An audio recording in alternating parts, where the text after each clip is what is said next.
ایک گاؤں میں ایک آدمی رہتا تھا جس کا نام راشد تھا۔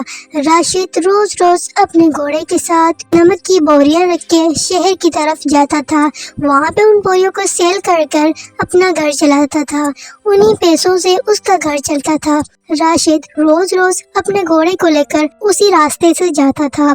ایک بار راشد اپنے گھوڑے کے ساتھ اس طرف جا رہا تھا، بیچ میں ایک ندی آ گئی۔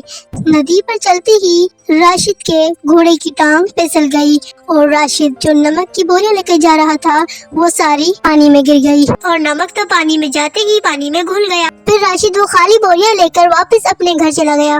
دوسرے دن راشد پھر سے اپنی نمک کی بوریاں گھوڑے کے اوپر رکھ کے شہر کی طرف نکلا۔ گھوڑے کو خیال آیا، کل جب ہم یہاں سے گزر رہے تھے تب بوریاں پانی میں گر گئی اور مجھے بالکل بھی وزن نہیں اٹھانا پڑا۔ آج میں پھر سے کیوں نہ وہی کروں، مجھے وزن بالکل بھی نہ اٹھانا پڑے۔ گھوڑے نے چالاکی کی اور ویسا ہی کیا۔ اس ندی پر چلتے ہی اپنے آپ کو گھوڑے نے پھسلا دیا اور بوریاں ساری نیچے گر گئی اور وہی گھوڑے کو خالی بوریاں اٹھا کر گھر کو راشد چل دیا۔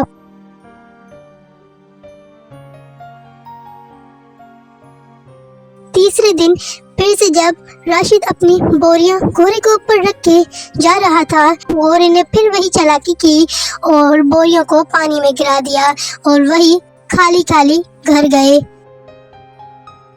پھر راشد نے سوچا، سارے راستے میں تو گھوڑا بالکل صحیح آتا ہے لیکن یہاں پہ آ کے پھسل جاتا ہے۔ راشد نے تھوڑا دماغ لڑایا اور سوچا، کل میں چالاکی کروں گا۔ چوتھے دن راشد نے کہا، آج میں کپاس کی بوریاں لے جاتا ہوں، پھر دیکھتا ہوں کیا ہوتا ہے۔ راشد چوتھے دن کپاس کی بوریاں لے کر گھوڑے کے اوپر رکھی اور پھر اسی راستے چل دیا۔ گھوڑے نے سوچا، یہ بوریاں تو بہت ہلکی ہے لیکن پھر بھی یہ ہلکا وزن بھی میں کیوں لے کر جاؤں۔ میں آج بھی وہی طریقہ کروں گا، وہی چالاکی کر کے ان بوریوں کو پانی میں گرا دوں گا اور پھر خالی خالی گھر کو واپس جاؤں گا۔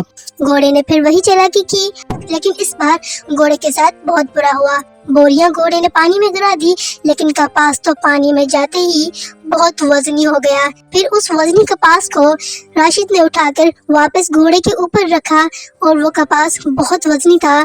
گھوڑے کو اس کے کیے کی سزا ملی، گھوڑے کو وہی وزنی کپاس اٹھا کے چلنا پڑا اور پھر اس گھوڑے کو احساس ہوا کہ مجھے یہ نہیں کرنا چاہیے۔ اسے اپنی غلطی کا احساس ہوا اور اس نے اپنے مالک سے معافی مانگی۔ اس کا مالک بھی اس کی باتیں سمجھ چکا تھا، مالک نے اسے معاف کر دیا اور پھر وہ روز جاتے شہر اور اپنی نمک کی بوریاں سیل کرتے۔ ان کی زندگی سکون سے گزر رہی تھی۔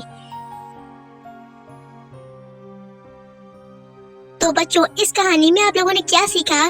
کبھی بھی کسی کے ساتھ برا نہیں کرنا چاہیے، برا کرنے والے کے ساتھ ہمیشہ برا ہی ہوتا ہے۔